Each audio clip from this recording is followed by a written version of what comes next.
मोहन जी, आप फिर से बाहर जाने की तैयारी कर रहे हो। इतनी कड़क ठंड है, जरा भी ख्याल नहीं है अपनी सेहत का। चूल्हा देखिए, बिल्कुल ठंडा पड़ा है। घर में एक दाना तक राशन नहीं बचा। कल रात बच्चों को सिर्फ पानी पिलाकर सुलाना पड़ा था। कोमल, मजबूरी है। धर्म सेठ को जरा सी भी देर बर्दाश्त नहीं होती। आज अगर लेट हो गया ना तो मेरी आधी अधूरी मजदूरी भी काट लेगा। तुम जानती हो, उसकी दुकान के बिना गांव में इतवार और त्योहार अधूरे लगते हैं। आज किसी भी हाल में जाकर पैसे लाना ही पड़ेगा। तभी उनकी 7 साल की बेटी छुटकी अपने बड़े भाई रोहित के साथ पुरानी रजाई से बाहर निकल आती है। दोनों के चेहरे पर नींद और ठंड का बोझ साफ दिख रहा था। बाबा, रात को बहुत ठंड लगती है। मुझे डर सा लगता है। मेरी रजाई बिल्कुल पतली हो गई है। आज जब आप वापस आना ना तो एक मोटी वाली रजाई ले आना, प्लीज बाबा। हाँ बाबा, और मेरी बनियान भी फट गई है। बाहर जाते हुए शर्म आती है। अगर आप रजाई और थोड़ा राशन ले आए तो मैं कपड़ों के लिए कुछ नहीं मांगूंगा। मोहन का सीना भर आता है। वह अपने दोनों बच्चों को देखते हैं। ना उनके पास गर्म कपड़े हैं, ना पेट भर खाना। दर्द को वह दिल के अंदर ही दबा लेते हैं। आंखों से आंसू गिरने नहीं देते। मेरी गुड़िया छुटकी और मेरे शेर रोहित, तुम दोनों बिल्कुल चिंता मत करो। बाबा पूरी कोशिश करेगा। आज धर्म सेठ से पूरे पैसे लेकर आऊंगा। सबसे पहले तुम्हारे लिए नई रजाई, गरम खाना और घर के लिए राशन लेकर ही वापस आऊंगा। तुम दोनों माँ के पास रहो। वह एक बार फिर कोमल की ओर देखता है। कोमल की आंखों में निराशा थी, सवाल थे, पर शब्द नहीं। मोहन बिना कुछ कहे अपनी फटी सी शॉल कंधे पर डालता है और घर से बाहर निकल जाता है। गहरा कोहरा चारों तरफ फैला हुआ था। मोहन तेज कदमों से आगे बढ़ते हुए पीछे छोड़ जाते हैं कोमल का डर और अपने बच्चों के नन्हे नन्हे सपने। धर्म सेठ की दुकान पूरे गांव में सबसे मशहूर थी। कड़क ठंड के बावजूद दुकान के बाहर लोगों की लंबी भीड़ लगी हुई थी। हर कोई मोहन के हाथ का बना हुआ स्वादिष्ट मटन करी चावल ही चाहता था। मोहन को मटन करी चावल बनाने का हुनर बचपन से ही लाजवाब तरीके से आता था। उसके हाथ की बनी करी की खुशबू दूर तक लोगों को अपनी तरफ खींच लाती थी। पढ़ना लिखना उसके नसीब में नहीं था, लेकिन इसी हुनर के सहारे वो अपनी रोजी रोटी कमा रहा था और अपनी जिंदगी की गाड़ी ईमानदारी से चला रहा था। अरे ओए मोहन, कान में रुई ठूंस रखी है क्या? 8 बज चुके हैं, आज फिर देर। तुझे पता है ना मेरी दुकान पर पहला सौदा कब होता है? अगर 1 मिनट और लेट होता ना तो तेरी आधी मजदूरी काट लेता। माफ कर दीजिए सेठ जी, ठंड बहुत ज्यादा थी। बच्चों को थोड़ी देर आग के पास बिठाना पड़ा। कसम से कहता हूँ, आगे से एक पल की भी देरी नहीं होगी। कसम वसम छोड़, चल हाथ चला। तेरी कसमों से मेरी दुकान नहीं चलती। देख बाहर भीड़ का हाल। ये सब तेरे हाथ के फैन हैं। याद रख, स्वाद तेरे हाथों में है। मेहनत की कीमत मैं देता हूँ। जल्दी काम कर। मोहन बिना कुछ बोले काम में जुट जाता है। ठंड को भूलकर वो लगातार लाजवाब मटन करी चावल बनाता रहता है। उसके हाथ के बने मशहूर मटन करी चावल की चर्चा पूरे गांव में थी। दोपहर तक उसके हाथ और पैर सुन्न हो जाते हैं। पेट में दाना तक नहीं गया होता, फिर भी वो चुपचाप काम करता रहता है।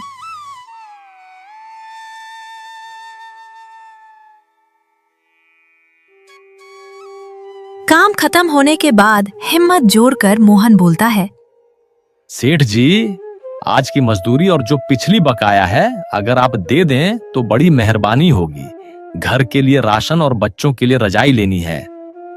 हाँ हाँ, मजदूरी याद है मुझे, पर आज नहीं। आज नया माल मंगवाना है। पैसे तंग हैं, कल दे दूंगा। वैसे भी तू इतना भूखा नंगा नहीं है कि एक दिन का खाना न खा सके। प्लीज सेठ जी, कल नहीं। मेरी छोटी बेटी ठंड से कांप रही है, थोड़ा ही दे दीजिए। भगवान की कसम, मैं झूठ नहीं बोल रहा।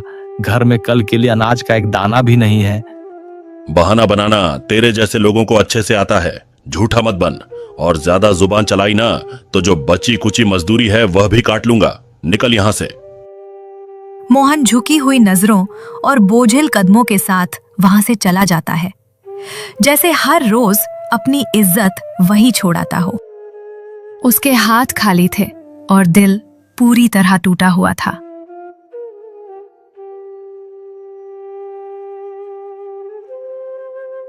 मोहन घर के बाहर कुछ देर तक चुपचाप खड़ा रहा। उसे समझ नहीं आ रहा था कि वो किस मुंह से अंदर जाए। आखिरकार हिम्मत जुटाकर वो धीरे से घर के अंदर गया। पापा पापा आप आ गए। रजाई रजाई कहाँ है पापा? माफ करना बच्चों, आज मैं ला नहीं पाया। धर्म सेठ ने कहा है कल दे देंगे, कल पक्का सब लाऊंगा। पिंकी और रोहित उदास हो जाते हैं, लेकिन अपनी मासूम समझ से कुछ नहीं कहते। चुपचाप एक कोने में बैठ जाते हैं। मोहन जी, मैं जानती हूँ आपने पूरी कोशिश की। आज घर में सिर्फ सूखी रोटी और नमक बचा है। आज किसी तरह इसी से काम चला लेते हैं, कल का कल देखेंगे। वो रात ठंड और भूख के बीच सूखी रोटी खाकर गुजर जाती है। मोहन को पूरी रात नींद नहीं आती। अंधेरे में लेटे हुए वो सोचता रहता है। आखिर उसने मन ही मन फैसला कर लिया। अब उसे धर्म सेठ के सामने कमजोर नहीं पड़ना है, चाहे कुछ भी हो जाए। उसे अब कुछ और करना ही होगा।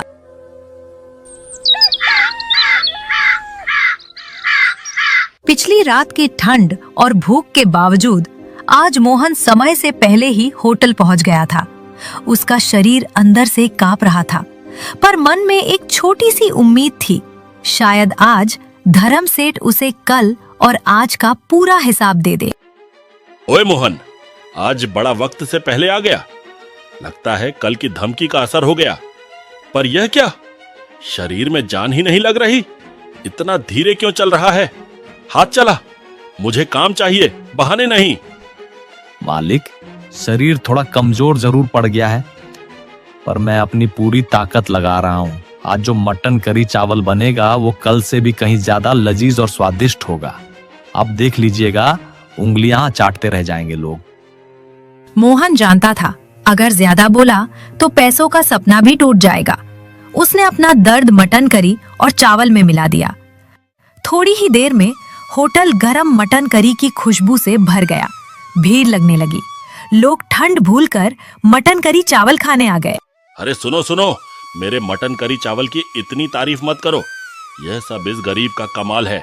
यह मटन करी नहीं, जादू है। मैंने इसे शहर के खास मसालों का नुस्खा सिखाया है। खाओ और इस कड़कड़ाती ठंड को भूल जाओ। वो मोहन को घृणा भरी नजरों से देखता है। मोहन पूरा दिन भूखा काम करता रहा। हर बात में अपमान, हर शब्द में करवाहट। शाम के 7:30 बज चुके थे। पूरा दिन निकल गया। मोहन ने हिम्मत जोड़कर सेठ के पास जाने का फैसला किया। उसकी पिछली बकाया मजदूरी लगभग 550 रुपए थी और आज का काम अलग। आज उसे हर हाल में पैसे चाहिए थे। सेठ जी, आज का और पिछला हिसाब अगर आप पूरा कर दें, बच्चों को ठंड से बचाना है, कुल मिलाकर 900 रुपए बनते हैं। 900 रुपए? तेरी औकात है इतनी बड़ी रकम बोलने की? तूने जिंदगी में कभी एक साथ 900 रुपए देखे भी हैं? ले, ये 100 रुपए रख। आज के लिए इतना काफी है। ज्यादा मुंह मत चला। आज बाहर से सामान आ रहा है, मेरे पास खुद पैसे नहीं हैं। सेठ जी, मेरे 550 रुपए तो पहले से बकाया है। सिर्फ 100 रुपए में मैं क्या करूंगा? कम से कम 500 रुपए तो दे दीजिए। ओए, लेना है तो ले, वरना यह भी नहीं मिलेगा। ज्यादा बोल मत, निकल। मेरे धंधे में रुकावट मत डाल। मोहन आंखों में अपमान के आंसू लिए 100 रुपए का नोट उठा लेता है। दिल ही दिल में भगवान का शुक्र करता है, कम से कम खाली हाथ तो नहीं लौटा। 100 रुपए लेकर मोहन बाजार की तरफ जाता है। उसकी पहली जरूरत खाना और दूसरी रजाई। सबसे पहले वो सब्जी वाले के पास जाता है। भैया, आलू का क्या भाव है और टमाटर का? आलू 70 रुपए के 2 किलो, टमाटर 50 रुपए किलो, बिल्कुल ताजा। मोहन के होश उड़ जाते हैं। 100 रुपए में तो मुश्किल से आटा भी पूरा नहीं आएगा।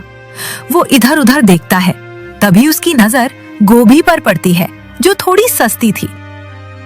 भैया गोभी का क्या भाव है? गोभी 20 रुपए किलो। मोहन 20 रुपए की गोभी लेता है। बचे हुए 80 रुपए लेकर रजाई बाजार की तरफ बढ़ता है। तभी उसे अपना बचपन का दोस्त जगदीश दिखता है, जिसकी रजाई की बड़ी दुकान थी।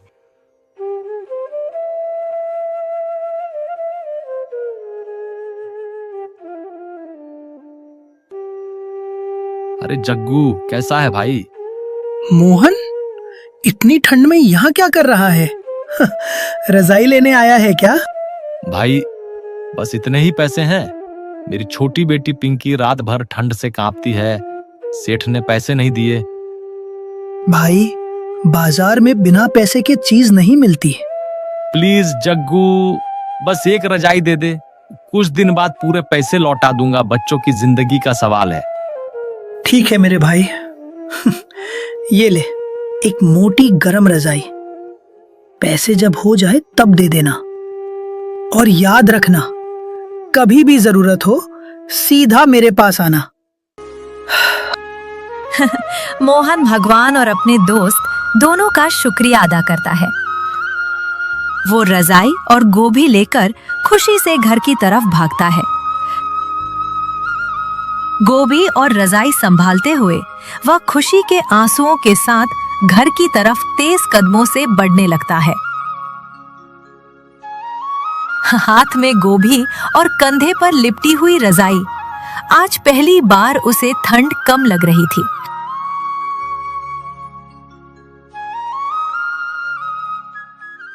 पापा आ गए। माँ देखो, पापा कितनी बड़ी और मोटी रजाई लाए हैं। अब मुझे रात भर वो गंदी वाली ठंड बिल्कुल नहीं लगेगी। अब मैं चैन से सो पाऊंगी। हाँ। बाबा, आज आपने कमाल कर दिया। आप दुनिया के सबसे अच्छे पापा हो जो हमारे लिए इतनी बड़ी रजाई लाए। कोमल की आंखों में आंसू आ जाते हैं। वो रजाई को हाथ लगाकर जैसे यकीन कर रही हो कि ये सच है। कोमल चुपचाप रजाई बच्चों पर ओढ़ा देती है। फिर वह गोभी काटकर चूल्हे पर चढ़ा देती है। झोपड़ी की सर्द हवाओं के बीच आज पहली बार एक सुकून भरी गर्माहट थी। बच्चे उस रजाई में सिमटकर गहरी नींद में सो जाते हैं। उनकी सांसें अब शांत थीं, पर कोमल का चेहरा अब गंभीर और दृढ़ हो चुका था। ये सब कैसे आया मोहन जी? इतनी मोटी रजाई और गोभी भी? सच बताना। सेठ ने आज भी पूरे पैसे नहीं दिए, सिर्फ 100 रुपए पकड़ा दिए। बोला इतना ही है, लेना हो तो ले लो। 100 रुपए? रोज काम करने के बाद भी सिर्फ 100 रुपए? तो ये रजाई जग्गू ने दी है उधार पर। बोला बच्चों की ठंड में बात नहीं होती। कब तक मोहन, कब तक दूसरों के एहसान पर जिएंगे हम? रोज बच्चे भूखे सोते हैं, रोज ठंड से कांपते हैं, और आप चुपचाप सेठ के टुकड़े उठाते रहते हो। तो मैं क्या करूं कोमल, ज्यादा पढ़ा लिखा नहीं हूं, कोई बड़ी डिग्री नहीं। मुझे सिर्फ मटन बनाना आता है और वही काम मिलता है। बस इसी सोच ने हमें यहाँ तक लाकर खड़ा किया है। आप मटन बनाना जानते हो, ये छोटी बात है क्या? पूरा इलाका आपके हाथ का स्वाद जानता है। पर अपनी दुकान खोलना ये कोई खेल थोड़ी है। उसके लिए पैसे चाहिए, सामान चाहिए, जगह चाहिए। और आपके पैसे कहाँ गए जो महीनों से सेठ के पास अटके पड़े हैं? वो पैसे सेठ कभी पूरे देता ही नहीं, हर बार बोलता है कल दे दूंगा। तो कल नहीं, कल सुबह ही जाइए, सीधा जाकर पूरा हिसाब मांगिए और कह दीजिए अब आप उसके यहाँ काम नहीं करेंगे। ऐसे कैसे कह दूं? अगर उसने मना कर दिया तो फिर हम यहीं मर जाएंगे।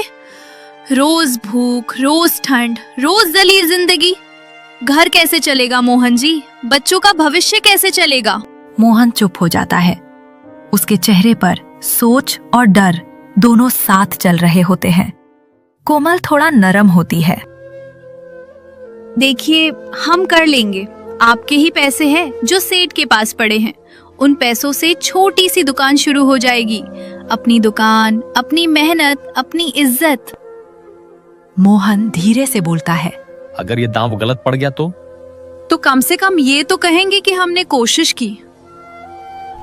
पर अगर आप आज भी चुप रहे तो ये जिंदगी कभी नहीं बदलेगी। ठीक है, कल सुबह मैं सेठ के पास जाऊंगा, पूरा हिसाब मांगूंगा, और अगर नहीं दिया तो भी मैं उसके यहाँ काम नहीं करूंगा। बस मुझे यही सुनना था। उस रात झोपड़ी में भले ही गरीबी थी, पर डर के साथ साथ पहली बार हिम्मत भी थी। मोहन लेट जाता है, पर नींद नहीं आती। उसे पता है कल सिर्फ पैसों की बात नहीं होगी, कल उसे अपने स्वाभिमान के लिए खड़ा होना होगा। कल एक नौकर नहीं, एक इंसान बात करेगा।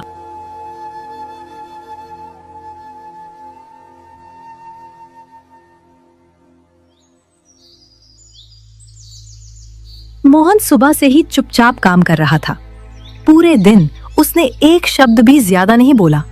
हाथ चल रहे थे, पर दिमाग सिर्फ एक बात सोच रहा था, पूरा हिसाब। उसे अच्छी तरह पता था कि इस होटल में उसकी ये आखिरी शाम है। आज या तो उसे अपना हक मिलेगा या फिर वह सब कुछ छोड़ देगा। उसने अपनी पूरी ताकत बटोरी और सीधा सेठ के पास जाकर खड़ा हो गया। सेठ जी, मेरा पूरा हिसाब कर दीजिए। मेरा पिछला बकाया और आज की मजदूरी मिलाकर मेरा कुल हिसाब 900 रुपए बनता है। मुझे अब आगे काम नहीं करना, मुझे मेरे पूरे पैसे चाहिए। 900 रुपए? ओए मूर्ख, अपनी औकात देखी है? कभी इतनी बड़ी रकम का नाम लेने से पहले तेरी जुबान नहीं कांपी? तूने 7 जन्मों में कभी 900 रुपए एक साथ देखे भी हैं? बहुत जुबान चलने लगी है तेरी। चल, तेरी नौकरी इसी वक्त खत्म, पर पैसे एक फूटी कौड़ी नहीं दूंगा। जो करना है कर ले। सेठ जी, धोखेबाजी पर मत उतरिए। मैंने अपना खून पसीना एक करके आपके इस होटल को सींचा है। ईमानदारी से मेरा हिसाब कर दीजिए, इसी में आपकी भलाई है। मैं अनपढ़ जरूर हूं, पर बेवकूफ नहीं। मुझे पता है कि मेरा 900 रुपए पूरा हक का पैसा है। ले, तेरे जैसे भूखे नंगों के लिए ये 50 रुपए ही बहुत है। ऐश कर। और रहा पिछला हिसाब, तो वो मैंने अपने जूतों के नीचे दबा दिया है। ज्यादा चूं चांप की तो ये 50 रुपए भी छीन लूंगा और लात मारकर बाहर निकालूंगा। निकल यहां से, इससे पहले कि मेरा हाथ उठ जाए। सेठ जी, याद रखिएगा, आपने आज एक मजदूर का पसीना नहीं, बल्कि एक लाचार बाप के बच्चों का निवाला छीना है। आप गरीब का हक मार रहे हैं, और मैं आज आपको इसी दहलीज पर खड़े होकर श्राप देता हूं कि जिस दौलत का आपको इतना घमंड है, ये दुकान, ये व्यापार और आपकी यह अकड़ एक दिन मिट्टी में मिल जाएगी। जब आप अपने दाने दाने को तरसेंगे, तब आपको इस गरीब मोहन की याद जरूर आएगी। मोहन उस 50 रुपए के नोट को जमीन पर ही पड़ा छोड़ देता है। उसने अपने आंसू पोंछे और बिना पीछे मुड़े तेजी से वहां से चला गया।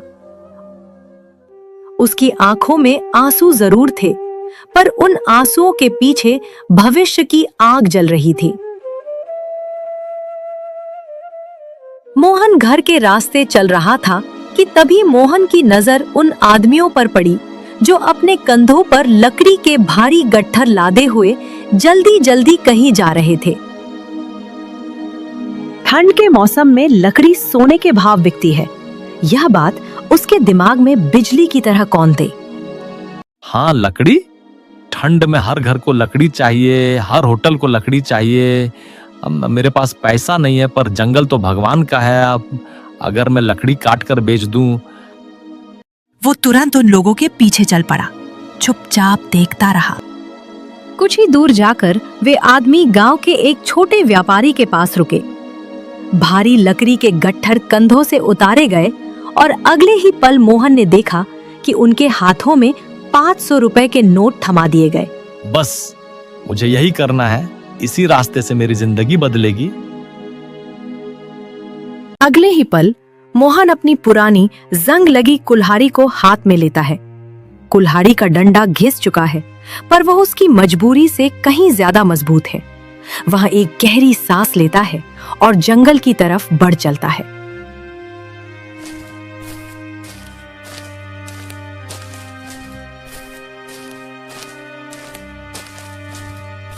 लकड़ी काटते वक्त उसकी उंगलियों पर छाले पड़ चुके हैं, चेहरे पर थकान है और आंखों में बस घर की तस्वीर घूम रही है, वो भूखी पत्नी और बचे के पैसे। तभी पीछे से भारी जूतों की आवाज आती है।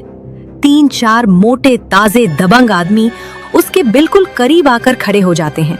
उनके चेहरों पर घमंड है और आंखों में एक गरीब के लिए नफरत। ओए, ए बुड्ढे, रुक जा वहीं। किसकी इजाजत से हाथ में कुल्हाड़ी उठाई है तूने? जानता भी है ये जंगल है किसका, या बस यूं ही जो मनाया करने लगा? मालिक, मेरा नाम मोहन है, यहीं इसी गांव में पैदा हुआ, यहीं बड़ा हुआ। कोई गुनाह करने नहीं आया हूँ, बस सूखी लकड़ी उठा रहा हूँ। घर में चूल्हा ठंडा पड़ा है, बीवी और बच्चों ने 2 दिन से ढंग से कुछ नहीं खाया। सोचा आज कुछ लकड़ी मिल जाए तो शायद 2 रोटी का इंतजाम हो जाए। अरे वाह, तो अब भूख का बहाना लेकर जंगल भी लूटने लगोगे? 2 रोटी के लिए पूरा जंगल चाहिए क्या? या समझ बैठे हो कि ये जंगल तुम्हारे बाप दादा ने छोड़ा है? मालिक, गलत मत समझिए, ये जंगल सरकार का है और पेड़ भगवान के बनाए हुए हैं। मैं कोई हरा पेड़ नहीं काट रहा, ना किसी का नुकसान कर रहा हूँ, बस जमीन पर गिरी सूखी लकड़ियां उठा रहा हूँ। क्या इतनी सी बात भी अब गुनाह हो गई? सरकार भगवान की बातें अपने घर जाकर करना। यहां सेठ जी का हुक्म चलता है और सेठ जी का हुक्म ही कानून है, समझ आया? ध्यान से सुन बुड्ढे, ये पूरा जंगल सेठ जी की जागीर है। यहां की हर लकड़ी, हर पत्ता, हर टहनी पहले हमारे तराजू से गुजरती है। हमारी मर्जी के बिना यहां से तिनका भी उठाना मना है, समझा? मालिक, हम गरीब लोग आखिर करें तो करें क्या? दिन निकलते ही काम की तलाश, शाम ढले खाली हाथ घर वापसी। मेहनत करते हैं फिर भी पेट आधा ही भरता है। अगर ये सूखी लकड़ी भी छीन लोगे तो बताइए हम अपने बच्चों को कैसे जिंदा रखें? हम तुम्हारी जिंदगी के ठेकेदार नहीं हैं। तू गरीब है इसका मतलब ये नहीं कि जंगल तेरा हो गया। गरीबी का रोना कहीं और जाकर रोना। मैं कोई चोर डाकू नहीं हूं, सिर्फ मेहनत से रोटी कमाना चाहता हूं। अगर पेट भरना और अपने बच्चों को जिंदा रखना गुनाह है तो सच मानिए मालिक, इस देश में गरीब पैदा होना ही सबसे बड़ा जुर्म है। बहुत बोल लिया, अब निकल। और याद रख, अगर दोबारा दिखा तो हाथ नहीं सीधा गर्दन कटेगी, लाश भी नहीं मिलेगी, जानवर उठा ले जाएंगे। मोहन समझ चुका था कि ये लोग बात नहीं सिर्फ ताकत समझते हैं। वह कुछ पल चुप रहता है, फिर धीरे से अपनी कुल्हाड़ी उठाता है। आखिरी बार जंगल को देखता है, जैसे किसी अपने को छोड़ रहा हो, और भरे हुए मन, झुकी नजर और टूटे हुए हौसले के साथ चुपचाप वहां से लौट जाता है। आज पहले सेठ ने उसे होटल से निकाला और अब जंगल के दबंगों ने उसे भूखा मारने की कसम खा ली थी। मोहन घर पहुंचता है पर अपने चेहरे पर अपनी परेशानी का एक भी निशान दिखने नहीं देता। वह चुपचाप बैठ जाता है। दिमाग में सिर्फ एक ही बात घूम रही थी, लकड़ी काटने का नया और खतरनाक तरीका। तभी उसका बेटा रोहित तेज बुखार से कांपने लगता है।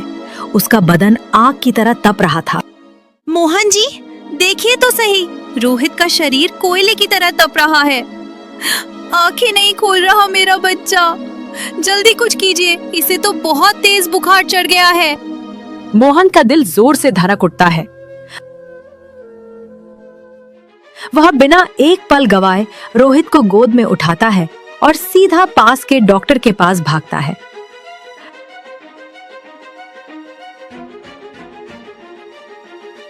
डॉक्टर प्रवीण को देखते ही गंभीर हो जाते हैं और गहरी सांस लेते हैं। अरे, इसे तो बहुत तेज बुखार है, यह टाइफाइड हो सकता है, इसे तुरंत इलाज की जरूरत है। कुल 5 इंजेक्शन लगेंगे और एक इंजेक्शन की कीमत 200 रुपए है। मोहन के पैरों तले जमीन खिसक जाती है। डॉक्टर साहब, मेरी विनती स्वीकार करें, इलाज शुरू कर दीजिए। मेरे पास अभी एक फुटी कौड़ी भी नहीं है, लेकिन मैं वादा करता हूं बाकी पैसे मैं पाई पाई चुका दूंगा। पहले पैसे इलाज बाद में। इतना बड़ा इलाज उधार में नहीं हो सकता। कम से कम पहला इंजेक्शन लगवाने के लिए 200 रुपए देने होंगे। मोहन की आंखों में आंसू भर आते हैं, उसके हाथ कांपने लगते हैं। डॉक्टर साहब, मुझ पर दया कीजिए। अभी मेरे हाथ खाली हैं, पर मैं कल सूरज ढलने से पहले कहीं से भी 200 रुपए का इंतजाम कर लाऊंगा। बस आज की रात मेरे बच्चे को इस तड़प से बचा लीजिए। आज पहला इंजेक्शन लगा दीजिए, मेरा बेटा मर जाएगा साहब। डॉक्टर कुछ पल उसके चेहरे को देखते रहते हैं। उस गरीब बाप की लाचारी उनके दिल को छू जाती है। ठीक है, तुम्हारे ईमानदार चेहरे को देखकर मैं पहला इंजेक्शन लगा देता हूँ। दवा भी दे रहा हूँ, पर याद रखना कल तुम्हें किसी भी कीमत पर 200 रुपए लेकर आना होगा। डॉक्टर रोहित को इंजेक्शन लगा देते हैं। रोहित करहाता है और मोहन की रूह कांप उठती है।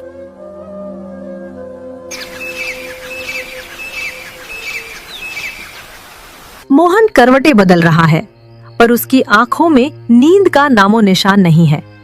वह उठकर सोए हुए रोहित के पास बैठ जाता है और उसके तपते माथे पर हाथ रखता है। कल 200 रुपए कहां से लाऊंगा? गांव में तो कोई अपना भी नहीं जिससे मदद मांग सकूं।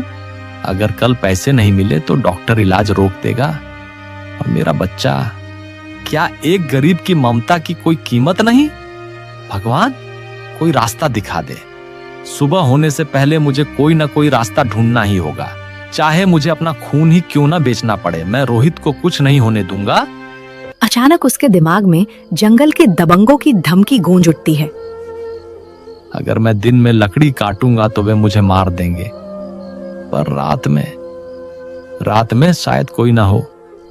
अब मेरे पास कोई और रास्ता नहीं बचा। रोहित की जान के लिए, अपने बच्चों के भविष्य के लिए मुझे यह जोखिम उठाना ही होगा। पूरी रात बीत रही है। रात के 3 बजे भीषण ठंड और घुप अंधेरे के बीच मोहन अपनी कुल्हाड़ी उठाता है। वो चुपचाप जंगल की तरफ बढ़ जाता है। वो जानता था कि ये खतरनाक है, पर बेटे की जिंदगी से ज्यादा और कौन सा खतरा हो सकता था। जंगल के ठेकेदार सिर्फ दिन में आते थे, इसलिए रात का वक्त ही मोहन के लिए सबसे सुरक्षित था। वह जानता था कि यह काम गैर कानूनी है, पर जब सवाल उसके बेटे रोहित की जान का हो तो कानून भी मजबूर पड़ जाता है। भगवान, मुझे माफ करना, मैं मजबूर हूँ। मेरे बच्चे को बचाना है। मुझे शक्ति दो ताकि मैं जल्दी जल्दी लकड़ियां काट सकूं। पूरी रात मोहन ठंड से कांपते हाथों से लकड़ी काटता रहा। कुल्हाड़ी की ठक ठक और हवा की सरसराहट उसके दिल की धड़कन बन चुकी थी। सुबह होने से पहले वह लकड़ी छिपा छिपा कर गांव वापस पहुंच जाता है। मोहन उसी व्यापारी के पास जाता है जिसे उसने पहले लकड़ी का गट्ठा खरीदते देखा था। व्यापारी लकड़ी देखकर खुश हो जाता है और बिना कोई सवाल किए उसे 500 रुपए थमा देता है। शुक्रिया मालिक, आपने आज एक बाप की मदद की है। मोहन एक पल भी बर्बाद नहीं करता।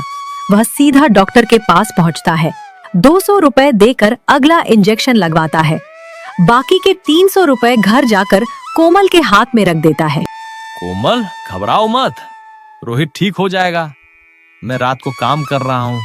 अब हमारे पास राशन और दवा दोनों के पैसे होंगे। तुम बस बच्चों का ध्यान रखो।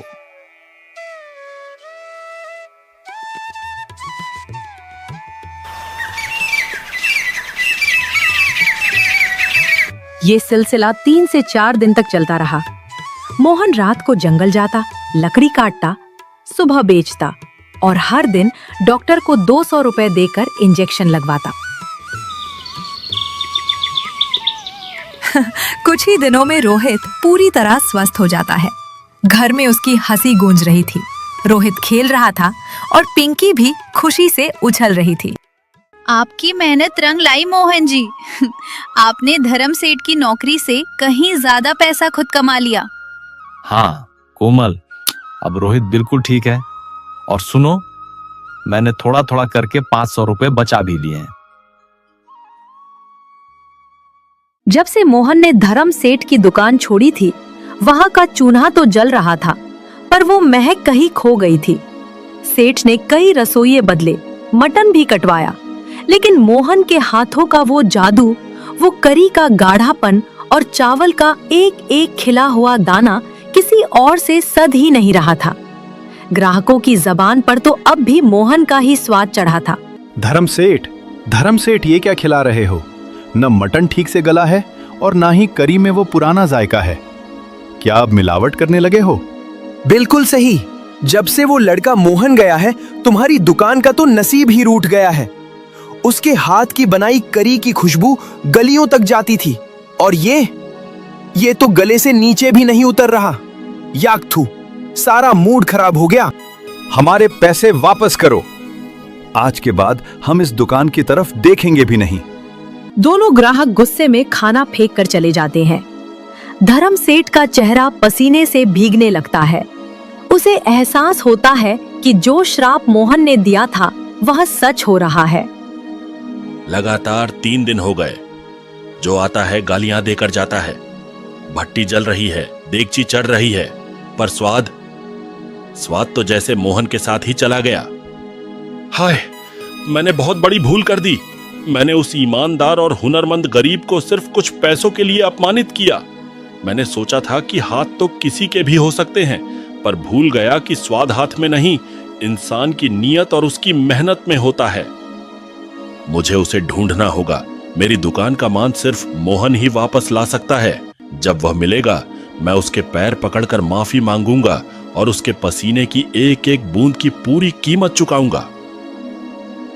उधर मोहन ने रात रात भर जागकर कड़ाके की ठंड में जंगल से लकड़ी काटकर और अपनी ईमानदारी की कमाई से पाई पाई जोड़ ली थी।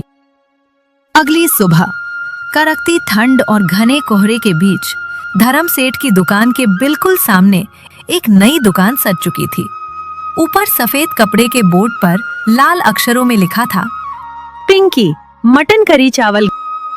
अरे, ये तो मोहन है जो पहले धर्म सेठ के यहाँ मटन करी बनाता था। इसके हाथ का स्वाद तो पूरे गांव में मशहूर था। सेठ की दुकान तो इसी के दम पर चलती थी। देखते ही देखते कुछ ही मिनटों में पिंकी मटन करी चावल पर लंबी लाइन लग गई। अरे वाह मोहन भाई, कमाल कर दिया। एक निवाला मुंह में गया और शरीर की सारी ठंड गायब। बिल्कुल पहले जैसा लाजवाब स्वाद, बल्कि उससे भी बेहतर।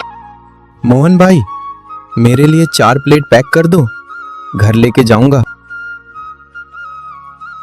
इधर धर्म सेठ का मटन होटल, जो कभी गांव का सबसे मशहूर था, अब खाली खाली रहने लगा है। हांडी चढ़ी होती है पर ग्राहक नहीं होते। सेठ जी, आज फिर पूरे दिन में सिर्फ 2 ही प्लेट मटन बिका। सिर्फ 2 प्लेट? क्या मेरे आलीशान होटल के ये दिन आ गए हैं कि अब मुझे ग्राहकों की भीख मांगनी होगी? बाहर से लोग गुजरकर सीधे मोहन के ठेले की तरफ जा रहे होते हैं। धर्म सेठ सब कुछ देख रहा होता है। उसकी आंखों में धीरे धीरे जहर भरने लगता है। वह गुस्से से भड़कता हुआ मोहन के पास आता है।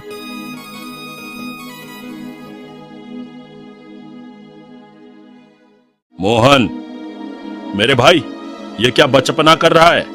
ठीक मेरे सामने ही दुकान खोल दी। चल, ये सब तमाशा छोड़ और पहले की तरह वापस मेरे यहाँ काम पर लग जा। आज से मैं तुझे एक दिन के 500 रुपये दूंगा। खुश? माफ कीजिए धर्म सेठ, अब मैं किसी के नीचे काम नहीं करता। ये दुकान मेरी बेटी पिंकी के नाम पर है। आज मैं जो भी कमाता हूँ अपनी मेहनत और अपनी ईमानदारी से कमाता हूँ। अब मुझे आपके टुकड़ों की जरूरत नहीं है। ओए मोहन, बहुत बड़ा दुकानदार बन गया है तू। ये जो भीड़ देख रहा है ना, ये सिर्फ तमाशा है। लोग कल फिर मेरे ही होटल आएंगे। सेठ जी, लोग तमाशा देखने नहीं, स्वाद चखने और अपना पेट भरने आते हैं। आपने मुझे धक्के मारकर निकाला था, पर भगवान ने मेरे लिए ये रास्ता खोल दिया। अब न मैं आपका नौकर हूँ और न ही मेरा ये हुनर आपकी जागीर। यह सब तेरी 2 दिन की सफलता का घमंड है मोहन। तुझे तो मैं देख लूंगा। याद रखना, बाजार में टिकना इतना आसान नहीं है। इतना कहकर सेठ पैर पटक कर चला जाता है। मोहन उसकी धमकी का कोई जवाब नहीं देता। वो मुस्कुराकर बस एक और प्लेट लगाने लगता है, क्योंकि उसे अब समझ आ गया था, जिस इंसान के हाथों में मेहनत का स्वाद और दिल में ईमानदारी होती है, उसका धंधा दुनिया की कोई भी ताकत बंद नहीं कर सकती। रात का वक्त, सेठ अकेला बैठा होता है। उसके हाथ में शराब का ग्लास घूम रहा होता है। वो जोर से गिलास जमीन पर फेंक देता है। एक गरीब, एक मजदूर मेरी दुकान खाली करा देगा। उसकी इतनी हिम्मत कि मेरी बरसों की साख को मिट्टी में मिला दे। धर्म सेठ दो गलत लोगों को बुलाता है। अंधेरे में दो दबंग टाइप आदमी आते हैं। उनके चेहरों पर कठोरता होती है।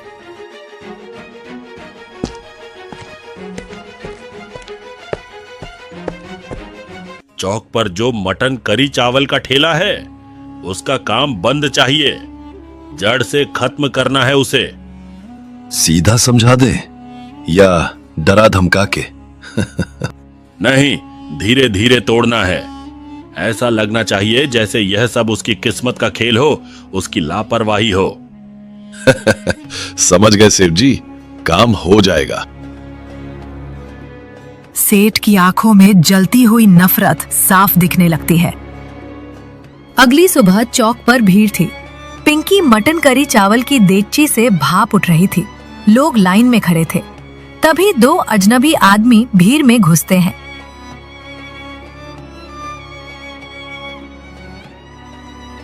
गुंडा दो चुपचाप देगची के पास आता है और जैसे ही कोई देखता नहीं, एक छोटी सी शीशी का पानी करी के पास गिरा देता है। थोड़ी देर बाद अरे, अचानक पेट में बहुत तेज दर्द हो रहा है। भीड़ में अफरा तफरी मच जाती है। पकड़ो, इसने खाने में कुछ मिला दिया है।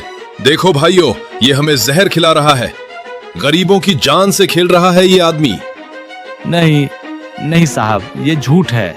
मैंने कुछ नहीं मिलाया। मैं तो खुद यही खाना अपने बच्चों को खिलाता हूँ। झूठ बोलता है। अभी मैंने देखा, इसने चुपके से कुछ डाला था। मारो इसे, इसका ठेला पलट दो। मेरी बात तो सुनिए, कोई तो मेरी बात सुनिए। मैंने पूरी ईमानदारी से ये खाना बनाया है। मैंने खाने में कुछ नहीं मिलाया। ईमानदारी की ऐसी तैसी। पुलिस को बुलाओ, इसका धंधा अभी के अभी बंद करवाओ। पुलिस मोहन के पास आती है। यही है मोहन? हाँ साहब, पर भगवान की कसम मैंने कुछ नहीं मिलाया। मैं गरीब हूँ साहब, पर अपनी ईमानदारी कभी नहीं बेचता। यह खाना साफ है। देगची बंद कर दी जाती है। मोहन के हाथ कांप रहे होते हैं। कोमल रोती हुई भीड़ के बीच खड़ी होती है। साहब, मेरे पति कभी गलत काम नहीं कर सकते। हम खुद यही खाना खाते हैं। रहम कीजिए साहब। माहौल और ज्यादा तनाव भरा हो जाता है। रुको दरोगा साहब, ये लड़का सालों से हमारे बीच है। इसने पहले सेठ के यहाँ भी खाना बनाया और अब यहाँ भी। आज तक किसी को एक खरोंच तक नहीं आई। आज अचानक ये सब कैसे हो गया? एक और आदमी बोलता है, साहब हम रोज यही खाते हैं। आज ही कुछ गड़बड़ हुई है। ये हमें साजिश लगती है। किसी ने जानबूझकर इसे फंसाया है। रोहित भीड़ को चीरते हुए आता है। उसकी आंखों में डर और भरोसा दोनों होते हैं। मेरे पापा चोर नहीं हैं। पापा ने हमें भूख और ठंड से बचाया है। साहब, मेरे पापा को छोड़ दीजिए। पुलिस दो लोगों को अलग ले जाती है। अबे कालिया, सच सच बताओ, किसने भेजा तुम्हें? नहीं तो तेरे में इतने छेद करेंगे कि तुम कंफ्यूज्ड हो जाओगे कि सांस कहां से ले और पादे कहां से। साहब, हमने कुछ नहीं किया। सब धर्म सेठ ने कहा था मोहन का ठेला बर्बाद करने को। पुलिस धर्म सेठ के होटल पहुंचती है। सेठ के चेहरे का रंग उड़ जाता है। उसके पैर कांपने लगते हैं।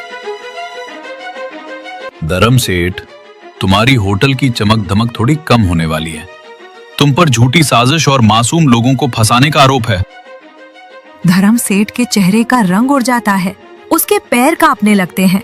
गलती हो गई साहब। मैं उस गरीब से जल गया। उसकी तरक्की मुझसे देखी नहीं गई। जलन की आग में तुमने दूसरों का घर जलाने की कोशिश की, लेकिन भूल गए कि कानून के हाथ लंबे होते हैं।